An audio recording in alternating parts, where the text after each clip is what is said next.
James Cagney's story begins long before any Hollywood rivalry. James Francis Cagney Jr. was born on July 17, 1899, in New York City. He grew up on Manhattan's Lower East Side, a place that demanded grit and resourcefulness from anyone who lived there. His family was Irish-American and working class, and money was always tight. His father juggled various jobs, including working behind the bar, while his mother devoted herself to raising 7 children in a cramped apartment. From the time he was a boy, James absorbed 3 core values that would shape everything he became: resilience, resourcefulness, and ambition. He attended Stuyvesant High School and later spent a short time at Columbia College of Columbia University. But books and lectures weren't what ultimately called to him. Almost by chance, his path veered toward performance. Initially, he was drawn to art and dance, but he soon realized that entertaining people brought him a joy unlike anything else. He began as a dancer on the vaudeville circuit, tapping across stages to make a living. Eventually, his love of performing led him to acting. Cagney's arrival in Hollywood wasn't a sudden explosion. It was a steady climb. In the late 1920s and early 1930s, as silent films were giving way to talkies, he transitioned from Broadway to the studios of Warner Brothers. Many actors of that era struggled to adapt to the new age of sound, but Cagney had something different, a sharp, quick-witted, streetwise style that audiences immediately connected to. His breakout role came in 1931 in the classic The Public Enemy, where he played Tom Powers, a brutal gangster.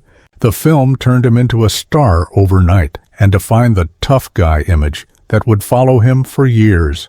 One scene became iconic in film history, the moment he smashed a grapefruit into Mae Clarke's face.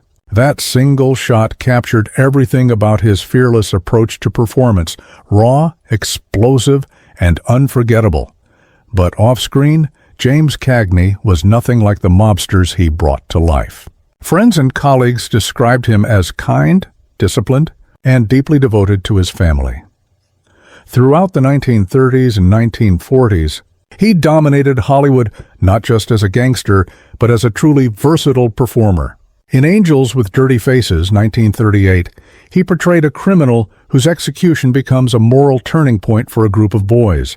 The emotional weight of that performance left audiences shaken. Then, in 1942, he stunned everyone by transforming himself in Yankee Doodle Dandy, playing legendary entertainer George M. Cohan. In that film, he sang, he danced, and he proved that he wasn't confined to any single role. His portrayal earned him the Academy Award for Best Actor, one of the highest honors in Hollywood. It remains one of his most celebrated achievements. Cagney stepped away from acting in the early 1960s, content with the legacy he had built. But in the 1980s, he was convinced to return for a handful of appearances, including his final film, Ragtime, 1981. By then, his status was secure. He was admired by multiple generations of actors and directors. In 1974, the American Film Institute honored him by naming him the 8th greatest male screen legend of classic Hollywood. His personal life was equally remarkable. In 1920, when he was still just another struggling performer in New York, he joined the chorus of a musical revue called Pitter Patter. It wasn't glamorous work, but it changed his life forever. During that production, he met fellow performer Francis Willard Billy Vernon. Their bond formed quickly, built on companionship, trust, and shared dreams. On September 28, 1922, they married. Their marriage was a rarity in Hollywood. It lasted over 6 decades. Until Cagney's death in 1986, Francis, who became known as Billy Cagney, lived until 1994. Their union remembered as one of the most enduring love stories in an industry famous for scandal and short-lived romances. Though they never had biological children, they chose to build a family through adoption. In 1940, they adopted a baby boy, James Francis Cagney III. Later, they welcomed a daughter, Kathleen Casey Cagney. These children brought a quieter, private joy to his life, offering him the role of father to balance against the demands of stardom. Cagney always valued his privacy above Hollywood glamour. Unlike many stars, he didn't chase publicity or indulge in scandal. He allowed photographs now and then, often with Billy and the children. but he carefully guarded the boundaries of his personal world.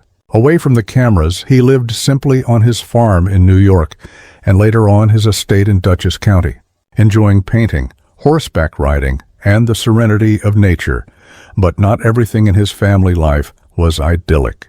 His only son, James Cagney III, died suddenly of a heart attack on January 27, 1984, in Washington, D.C., just 2 years before his father's own passing. Even more painful was that father and son had become estranged around 1982 and never reconciled. It was a wound that never healed. His relationship with his daughter Kathleen also became strained later in life, though the details were kept private, true to his character. She lived until August 11, 2004, closing another chapter in the Cagney family story. As an actor, James Cagney was revered for his fiery intensity and commanding presence. Audiences loved him in The Public Enemy, Yankee Doodle Dandy, and countless others. But privately, he was outspoken and fiercely principled. He admired many actors but didn't hesitate to criticize those he felt undermined the craft. One name that often came up was Audie Murphy. Murphy's life was the stuff of legend, a decorated World War II hero who became America's most honored soldier, awarded the Medal of Honor. Hollywood quickly capitalized on his heroic reputation, casting him in westerns and war films. Audiences respected Murphy deeply, but critics were divided about his talent. Many said he was stiff and relied more on his war record than acting skill. Cagney, who held acting as a sacred craft, was reportedly irritated by how Hollywood elevated Murphy without subjecting him to the same artistic standards. "He's a hero, no question," Cagney once remarked. But being brave on the battlefield doesn't make you a master of the stage or screen.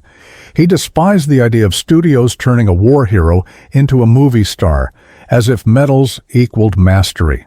In private, his comments were even sharper. Audie Murphy could barely deliver a line without it sounding rehearsed. A soldier may win medals, but an actor must win over the audience with truth. And truth isn't in a uniform. It's in the soul. This wasn't personal hatred. Cagney respected Murphy's service. He even said, "I'll never match what he did in Europe." No one could. But he refused to pretend that heroism automatically, translated into artistic talent. This belief put him at odds with Hollywood executives who prioritized box office profits over artistic integrity. When you put a man in front of the camera because of his medals instead of his mastery, Cagney quipped, you insult the audience's intelligence. His comments revealed a deep divide, admiration for Murphy's heroism, but frustration with what his career represented. A growing Hollywood obsession with image over craft, James Cagney's final years were spent far from Hollywood's glare. He lived quietly in the countryside, surrounded by the landscapes he loved. On Easter Sunday, March 30th, 1986, at the age of 86, he passed away from a heart attack on his beloved farm in Stanfordville, New York. That farm wasn't just a home. It was his refuge, a place where he could be James, not Cagney the star. The symbolism of his passing on Easter Sunday, a day tied to rebirth and eternal life, struck many as poignant for a man whose work on screen had made him immortal. His death marked the end of an era. For decades, he had been one of Hollywood's most dynamic and respected figures, seamlessly shifting from gangsters to song and dance men, from violent intensity to heartfelt charm. Across America, fans mourned the loss of a legend.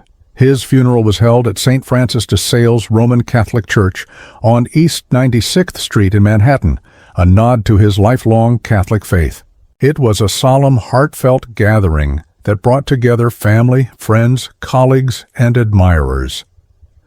Clergy spoke about his Irish Catholic roots, his integrity, and the values that went beyond fame. People remembered him not only as a star, but as a husband, father, and philanthropist, a man who lived fully both on and off the screen.